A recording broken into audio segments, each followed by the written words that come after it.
वं दव्वं जिणवरवसहेळचेळडिदिट्टं देविन्दविन्दवन्दं वन्दे तं सर्वदा शिरसा।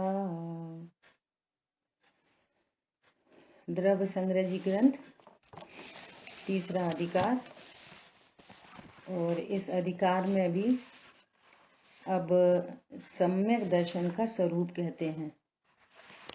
मोक्ष मार्ग का अधिकार है, अर्थात सुखी होने का अधिकार है। आचार्य भगवान बता रहे हैं कि सुखी कैसे हुआ जा सकता है।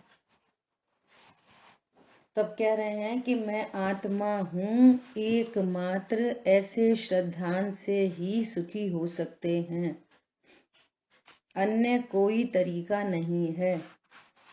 मैं ऐसा विश्वास करता हूँ कि मैं स्त्री हूँ, तो ऐसे विश्वास से अनंत दुख उत्पन्न होता है, अनंत दुख। मैं पुरुष हूँ, ऐसे विश्वास से अनंत दुख है।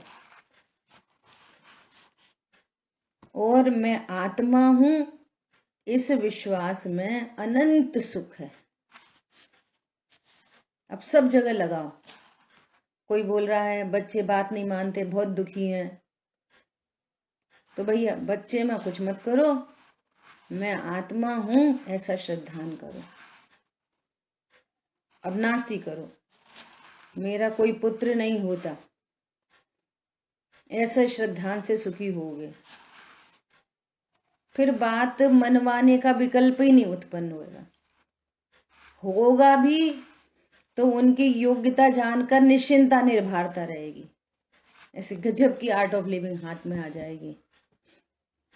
क्या बोला? दोनों बातें। पहले तो अन्य को अपने अनुसार परिणमन कराने का भाव उत्पन्न नहीं होगा, और कदाचित भाव उत्पन्न हो भी तो उसमें हट नहीं होगा। यदि माने तो सहज योग्यता, नहीं माने भवितव्य विचारो। और मूल में मैं तो ज्ञाता दृष्टा स्वरूप हूं, तो आत्मा की सन्मुखता अधिक से अधिक हो, इसमें आनंद है। बाकी हर पराश्रय में तो दुख ही है। प्रत्येक पराश्रय में राग ही उत्पन्न होता है। समझ में आ गई बात?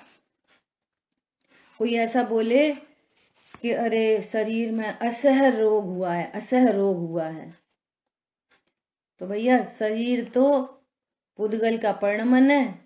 उसमें जैसी दवाई डॉक्टर जो कुछ भी दवा जो कुछ भी परिणमन होना है सुनिश्चित है। और ये निर्णय करो कि मैं शरीर से भिन्न आत्मा हूं, तो अवश्य सुखी हुआ जा सकता है। शरीर co dot to dot maintain होने पर भी सुखी नहीं हो सकते। सम्यक दर्शन की बात चल रही है। हम ऐसी टेक्निकल बातें करके कि सम्यक दर्शन मतलब आत्म श्रद्धान, वो जीवादि सात तत्वों के श्रद्धान पूर्वक होता है, ये थ्योरी हो गई। अब प्रैक्टिकल अप्रोच, जब जब पर लक्ष्य से दुख भाषित हो, तुरंत विचार करना चाहिए, ओहो ये तो सुखी होने का उपाय नहीं है। इसमें कुछ उठा पटक करके सुखी होने का उपाय नहीं है। पहली बात तो कर सकते नहीं है। समझ में आ रही है बात? ये है सम्यक दर्शन, सुखी होने का उपाय, मोक्ष मार्ग, सच्चा दर्शन, सच्चा श्रद्धान। कितना झूठा श्रद्धान है कि मैं स्त्री पुरुष हूं, कितना झूठा श्रद्धान है कि धन से सुख हो जाएगा, कितना झूठा श्रद्धान है कि सब मेरी आज्ञा में रहेंगे तो सुख हो जाएगा। बहुत सारे जीवों के जो अपने को आत्मा नहीं जानता, वो किस किस प्रकार से दुखी होता है, इसके असंख्यात लोक प्रमाण भेद हैं। एक व्यक्ति मात्र इसलिए दुखी है, डॉट टू डॉट खाना पीना एकदम बढ़िया, कोई चिंता नहीं, कमाना नहीं, धमाना नहीं, बच्चे सुव्यवस्थित, सुबह पूजा पाठ प्रक्षाल सब। बस एकमात्र दुख का कारण यह है कि मेरी कोई सुनता नहीं।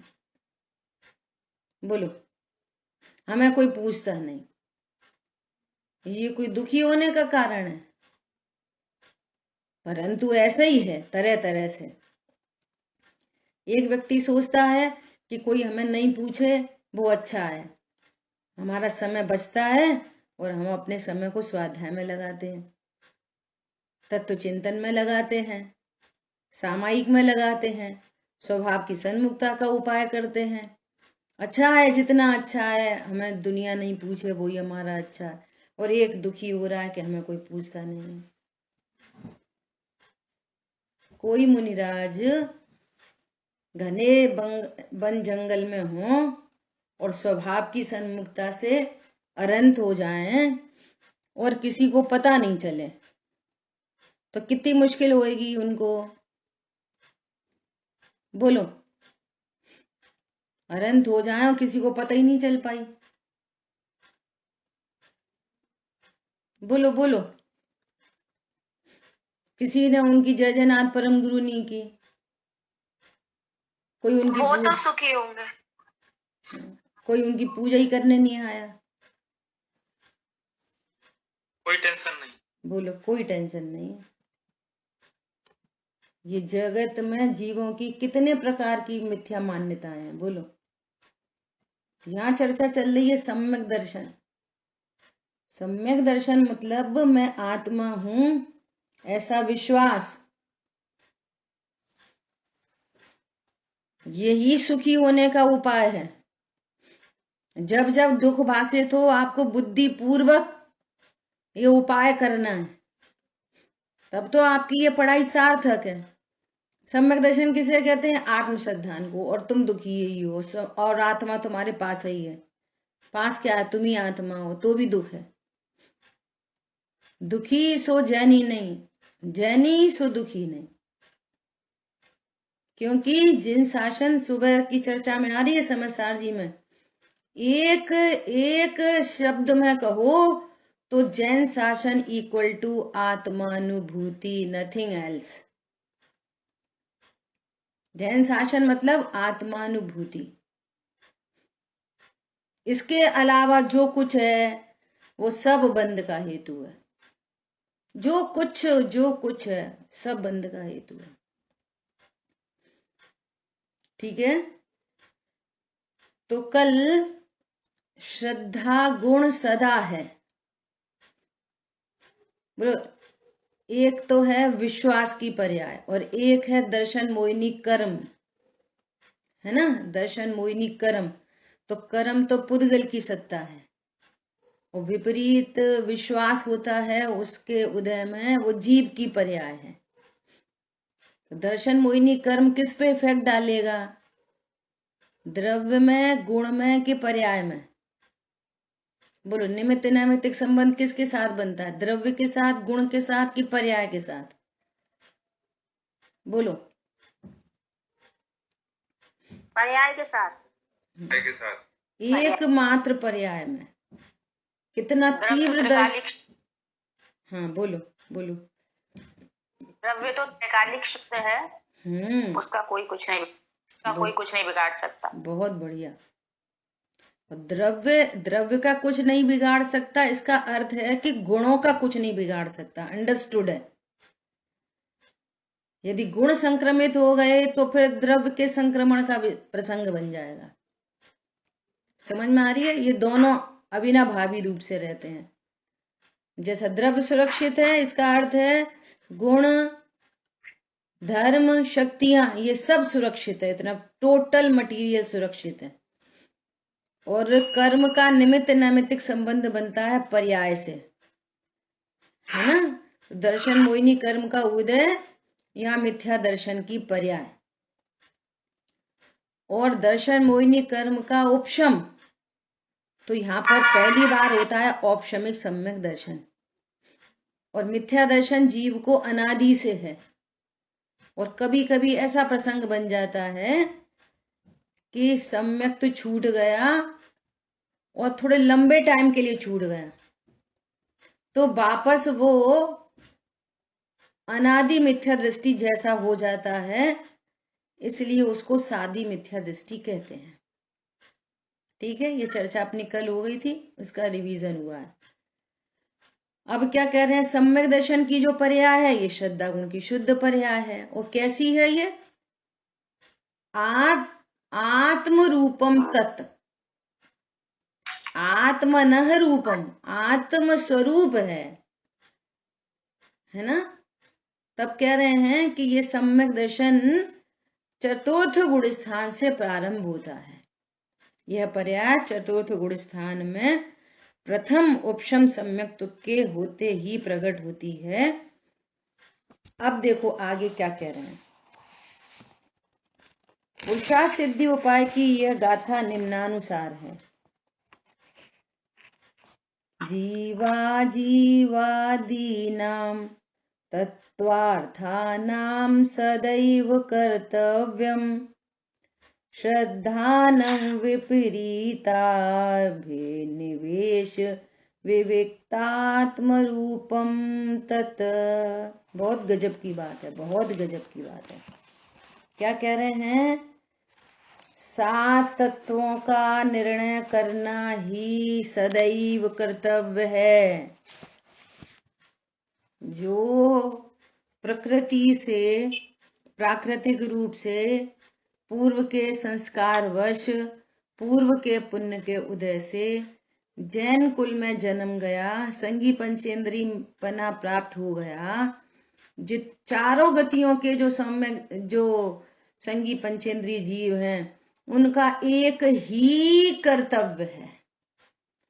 क्या कर्तव्य है, तत्वार्थों का श्रद्धान करना एकमात्र कर्तव्य है। भैया पत्नी बच्चों का कर्तव्य, घर गृहस्थी के कर्तव्य, लड़की को सिखाया जाता है बेटा अपना कर्तव्य निभाना,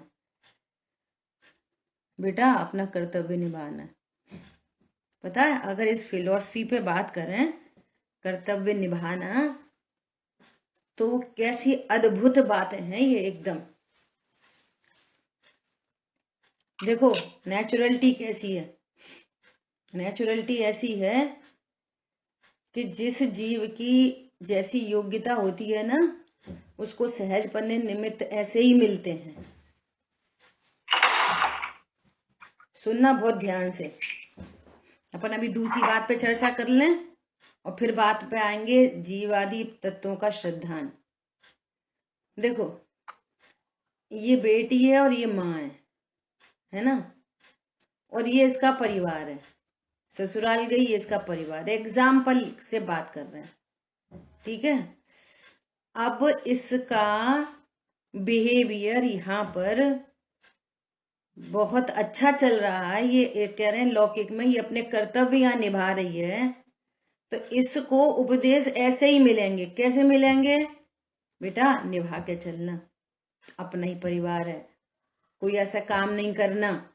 कैसा काम नहीं करना कि अपनी बदनामी हो, ऐसे ही उपदेश मिलेंगे। ये माँ ने उपदेश दे दिया, इसका काम खत्म। अब इसकी योग्यता कर्माधीन, उपदेश मिलने पर भी यदि तीव्र कषाय है, पूर्व में तीव्र कषाय का उदय है, ये किसी उपदेश को नहीं सुन पाएगा ये जीव। समझ में आ रही है, उपदेश तो योग्यता अनुसार चलेंगे,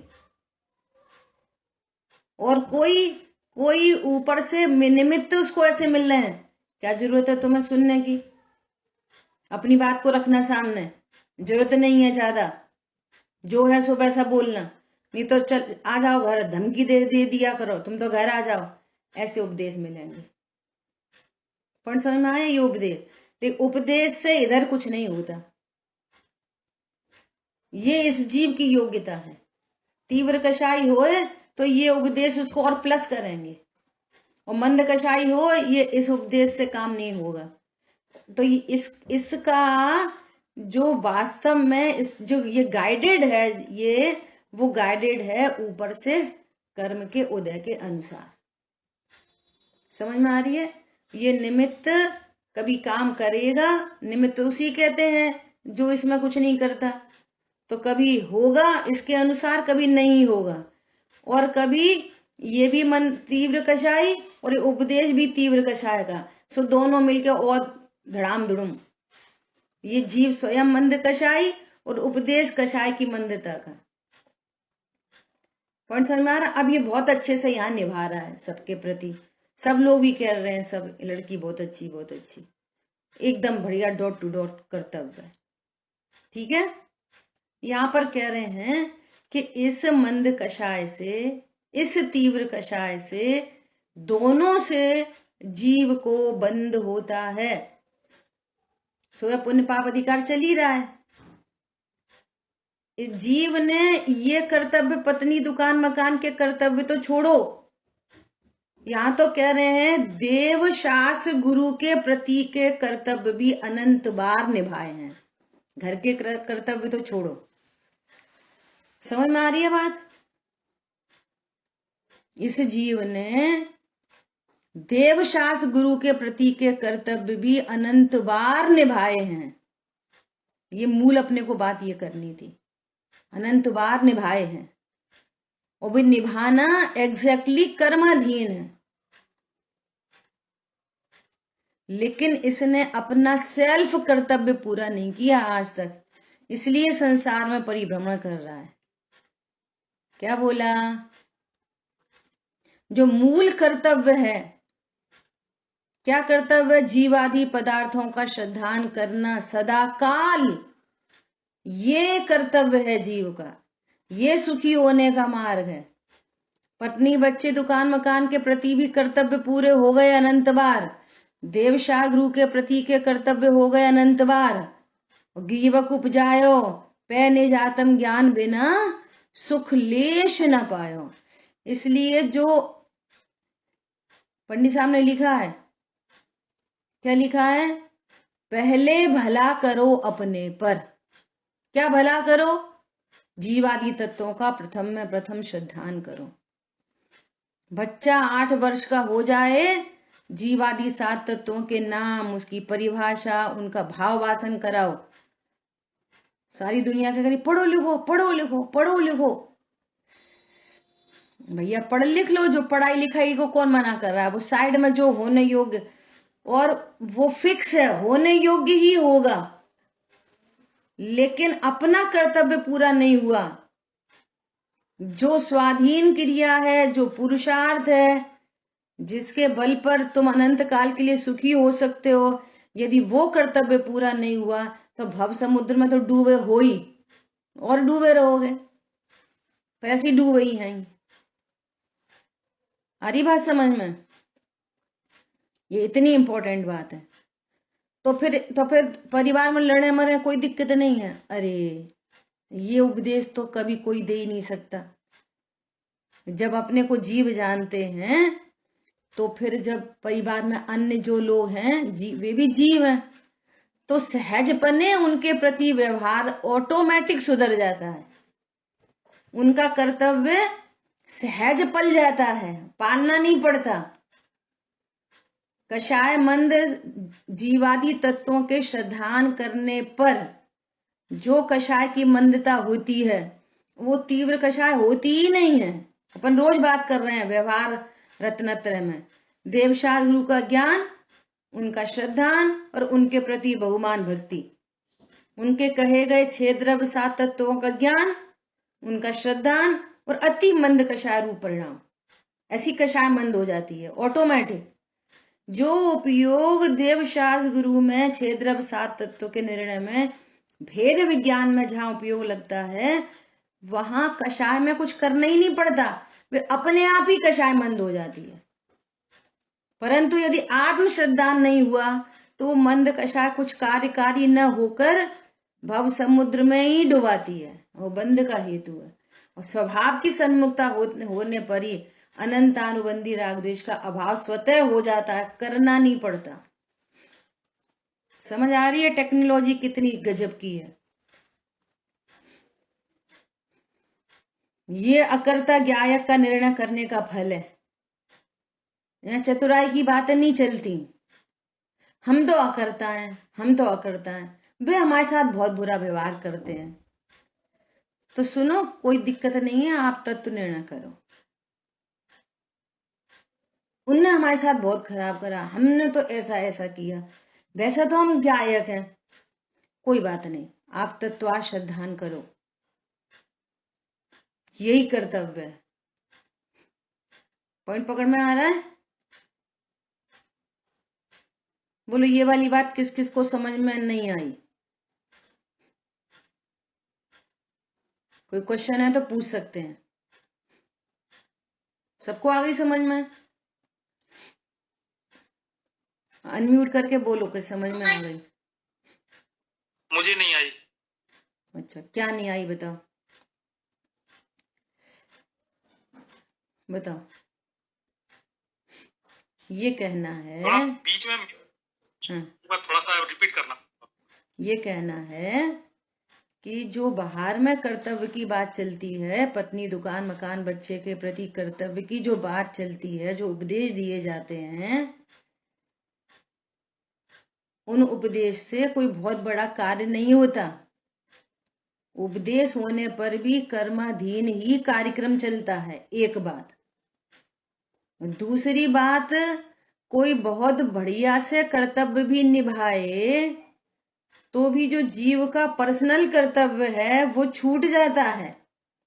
और इस जीव ने पत्नी बच्चों के प्रति तो छोड़ो, देवशास्त्र गुरु के प्रति भी कर्तव्य अनंत बार निभाए हैं, परंतु निज आत्मज्ञान के बिना भव समुद्र में डूबा ही है ये ऑलरेडी, और डूबा ही रहता है। इसलिए यहाँ पे अमृतचंद आचार्य भगवान ये अपना क्या वो पुरुषा सिद्धि उपाय ग्रंथ में ये इस गाथा को कह रहे हैं, श्लोक को क्या कह रहे हैं कि संघी पंचेंद्री जीवों का कर्तव्य एकमात्र तत्व श्रद्धान करना है। कितने जीव हैं जिनको ये भी कोई कर्तव्य ये पता ही नहीं है। ये कौन सा एक नया कर्तव्य आ गया, जीवाई तत्वों का श्रद्धान करना। हमने तो पत्नी बच्चों का कर्तव्य पूरा करो भैया, अपना अपना कर्तव्य पूरा करो, हमने तो ये कर्तव्य सुना है। नहीं तो मंदिर के कर्तव्य पूरे करो, ये सुना है। ये कौन सा कर्तव्य है नया वाला? समझ आ रही बात? भैया जीवों की रक्षा करो, तो जीवों की रक्षा में वो आदत है ना, परजीव, भाई परजीव दिखते रहते हैं। इस कर्तव्य से निज जीव की रक्षा होती है। क्या बोला? जीवादि पदार्थों का श्रद्धान करने से निज जीव की रक्षा होती है। एकांत रूप से पर जीवों की रक्षा से पुण्य बनता है, उससे भेद विज्ञान नहीं होता, और पुण्य बंध संसार में ही घुमाता है, ये कहना है। क्लियर हो गई बात? देखो क्या कह रहे हैं, विपरीत अभिनिवेश रहित जीवादि तत्वार्थों का श्रद्धान सदा काल करने योग्य है, और यह श्रद्धान आत्मा का ही स्वरूप है, क्योंकि वह दर्शन मोह रूप उपाधि के दूर होने पर प्रकट होता है, इसलिए वह आत्मा का स्वरूप है। और यह चतुर्थादि गुणस्थानों में प्रकट होता है, और फिर सिद्ध दशा में भी सदा काल अनंत काल तक उसका सद्भाव रहता है। सिद्ध भगवान की श्रद्धा गुण की पर्याय से पूछो, हे श्रद्धा गुण की पर्याय तुम्हें क्या विश्वास है, तो वो क्या बोलेगी, मैं त्रिकाली ध्रुव हूं, मुझे ऐसा विश्वास है। उस श्रद्धा से पूछो कि तुम केवल ज्ञान की पर्याय भी तुम्हारे बगल में ही है, कि तुम्हें उसका विश्वास नहीं है, तो श्रद्धा गुण की पर्याय क्या बोलेगी, हाँ मैं आत्मा हूं, मुझे तो बस एक ही श्रद्धान है।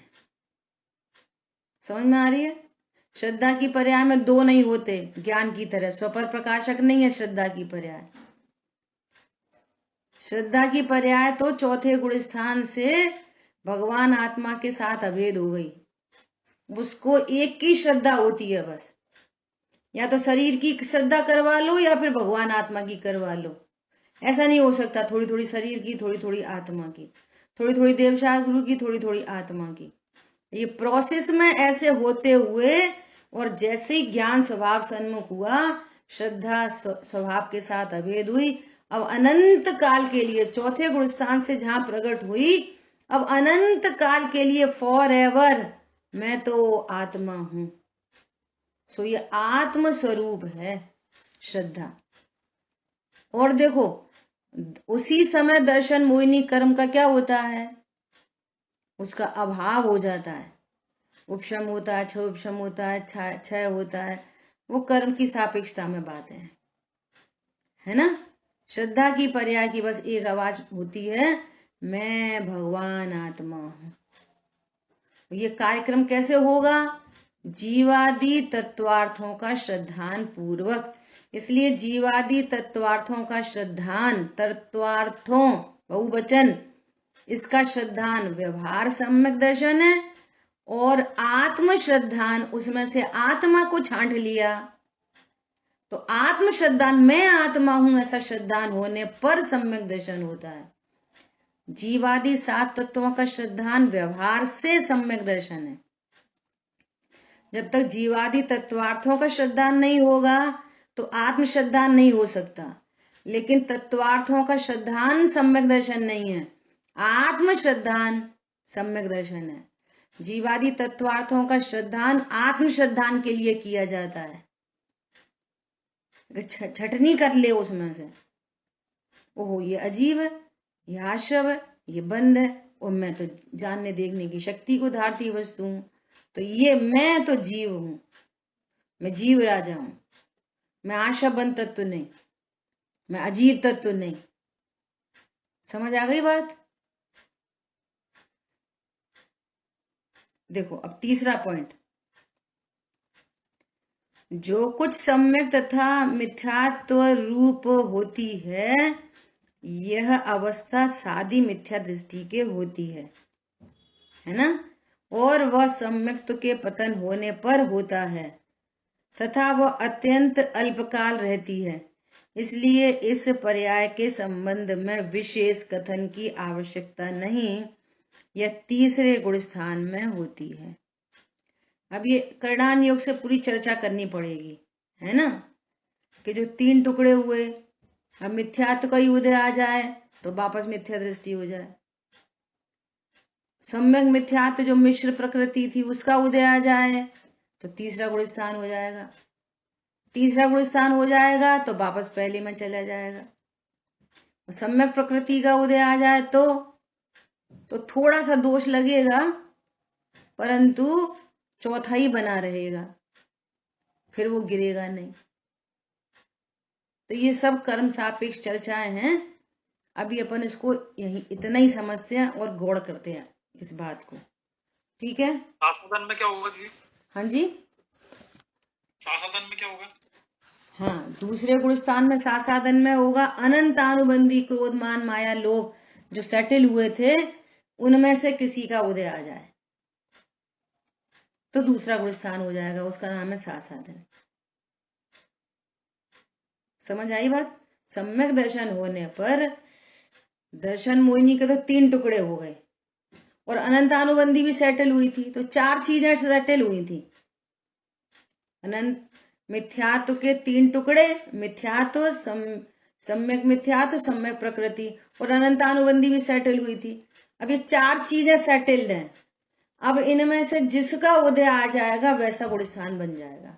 यदि मिथ्यात्व का ही उदय आ गया तो वापस मिथ्यात्व में चला जाएगा। अनंतानुबंधी में से किसी का उदय आ गया तो दूसरा बन जाएगा।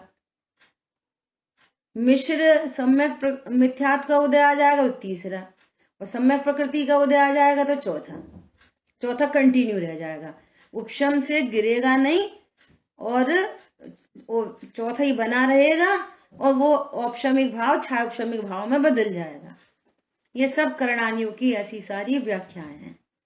और देखो गजब की बात कि गुणस्थान पहला, सब जीवों को पहला गुणस्थान होता है जो अज्ञानी है। तो अज्ञानी जीव सीधे चौथे में जाता है जब सम्यक्त होता है। पहले दूसरे में, फिर तीसरे में, फिर चौथे में, ऐसे नहीं जाता। पहले से सीधे चौथा होता है, और चौथे में टिक नहीं पाए और फिर गिरे तो फिर कोई तीसरे में आता है और फिर सीधे पहले में चला जाता है, फिर कोई दूसरे में आता है फिर सीधे पहले में चला जाता है। तो दूसरा और तीसरा गुणस्थान सम्यक दर्शन प्रकट होने के बाद के गिरने के गुणस्थान है, चढ़ने के गुणस्थान नहीं है। ये सम्यक दर्शन प्रकट होने के बाद किस प्रकार से गिरता है, सो ये गुणस्थान है। और कोई चौथे से सीधे पहले में आ जाता है। तो चौथे से 3 जगह जा सकते हैं। कहाँ पर? पहले में भी, दूसरे में भी, तीसरे में भी। और चढ़े तो फिर ऊपर चढ़ सकता है, 5वें में जा सकता है, 6वें 7वें गुणस्थान में जा सकता है। ऐसा स्वरूप है। और फिर उसकी भी शर्त है कि चौथे से 5वें में कैसे जाएगा कि बाहर में उसको पहले अणुव्रत आ जाएंगे, फिर 5वें में जाएगा। चौथे गुणस्थान में किसी ने महाव्रत धारण कर लिए और फिर आत्म स्थिरता हुई तो सीधे 7वें में चला जाएगा। फिर 6वां गुणस्थान वापस गिरने का ही है। तो ऐसे 6वां 7वां मुनिराज को चलता रहता है। चलते रहिए, पलते रहिए। किसी किसी को ये वाली बातें पहली बार सुनी होंगी, थोड़ी टिपिकल लगेंगी, फिर सुनते रहते हैं तो धीरे धीरे सब बातें समझ में आ जाती हैं। ठीक है, इस तरह से इतनी अपनी चर्चा हुई। और अब सेकंड पॉइंट पे चर्चा अपन बाद में करेंगे। चलो, कोई और प्रश्न है तो पूछ सकते हैं।